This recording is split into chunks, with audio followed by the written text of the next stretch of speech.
Shalom Bapak Ibu Jemaat Gereja Kristus Ketapang yang terkasih. Mari sebelum kita merenungkan bagian firman Tuhan, saya ajak kita berdoa terlebih dahulu. Mari kita berdoa. Allah Bapa kami di surga, kami bersyukur kalau Tuhan setia, Tuhan senantiasa hadir, berjalan bersama dengan kami dalam kehidupan kami. Dan biarlah saat ini ketika kami mau mendengar dan merenungkan firman Tuhan, Engkau juga hadir bersama dengan kami. Firman-Mu yang kembali meneguhkan kami, menegur kami, sehingga hidup kami boleh semakin hari serupa dengan Dikau. Terima kasih Bapa, biarlah Allah Roh Kudus yang menguasai hati setiap kami, baik yang menyampaikan maupun yang mendengar. Terima kasih Bapa, dalam nama Tuhan Yesus kami berdoa. Amin. Bapak, Ibu, dan Saudara, renungan pagi ini saya beri tema berpegang pada kebenaran Allah. Itu diambil dari kitab Yeremia pasal ke-27 ayatnya yang ke-16 sampai ke-22. Tapi saya hanya bacakan ayat 16, 17 lalu 21 dan 22. Demikian bunyi firman Tuhan.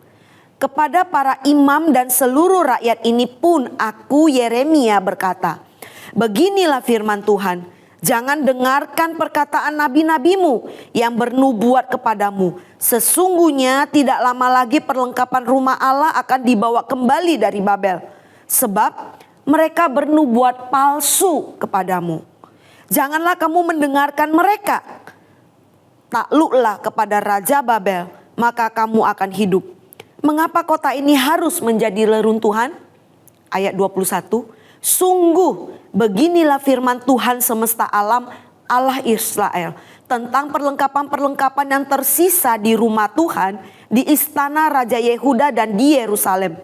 Semuanya akan diangkut ke Babel dan tetap di sana sampai hari aku melawatnya lagi. Demikianlah firman Tuhan, lalu membawanya kembali ke tempat ini. Demikian jauh pembacaan firman Tuhan. Berbahagialah setiap kita bukan hanya membaca, memahami, tetapi juga mengaplikasikan, melakukan dalam hidup kita sehari-hari. Bapak, Ibu, Saudara, bagian firman Tuhan yang kita baca ini terjadi di masa pemerintahan Raja Zedekia.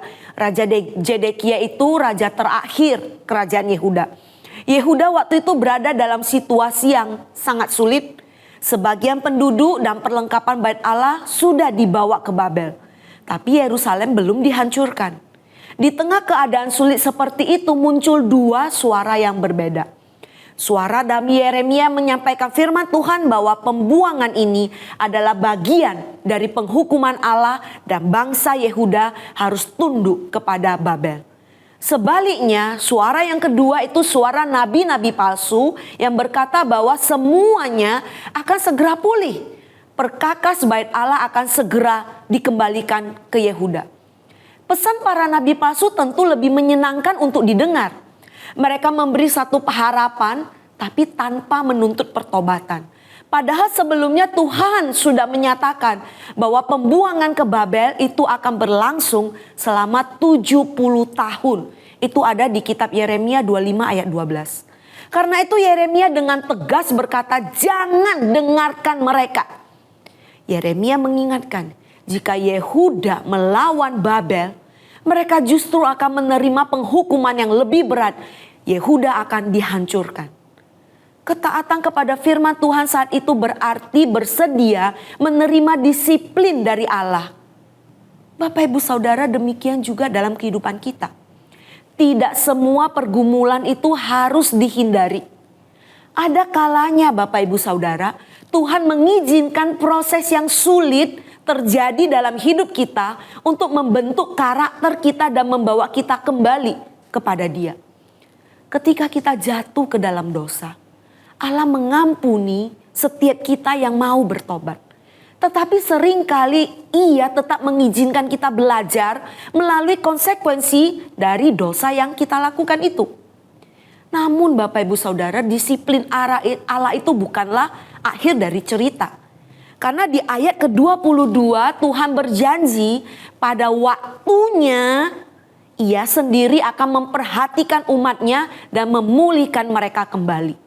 Janji itu digenapi ketika bangsa Yehuda akhirnya kembali dari pembuangan. Bapak Ibu Saudara, puncak pemulihan itu bisa kita lihat di dalam pribadi Kristus Yesus. Melalui kematian dan kebangkitannya, Allah bukan hanya memulihkan umat dari pembuangan, tapi juga memulihkan relasi manusia dengan Dia. Karena itu Bapak Ibu Saudara, mari kita belajar untuk lebih mengutamakan kebenaran firman Tuhan daripada suara-suara yang hanya menyenangkan telinga kita. Mungkin jalan ketaatan memang tidak selalu mudah. Tapi kita dapat percaya bahwa Allah yang mendisiplinkan kita adalah Allah yang setia. Yang juga memulihkan dan menggenapi rencananya yang baik bagi setiap kita, anak-anaknya. Amin. Mari kita berdoa.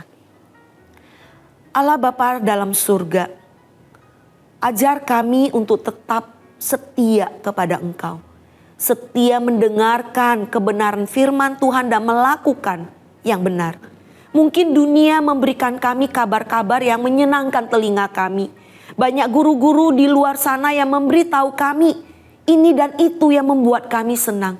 Tapi ketika kami melihat itu tidak sesuai dengan kebenaran firman Tuhan, ajar kami Tuhan untuk tetap berpegang pada kebenaran-Mu. Mungkin tidak mudah, mungkin banyak hal yang sulit yang harus kami hadapi.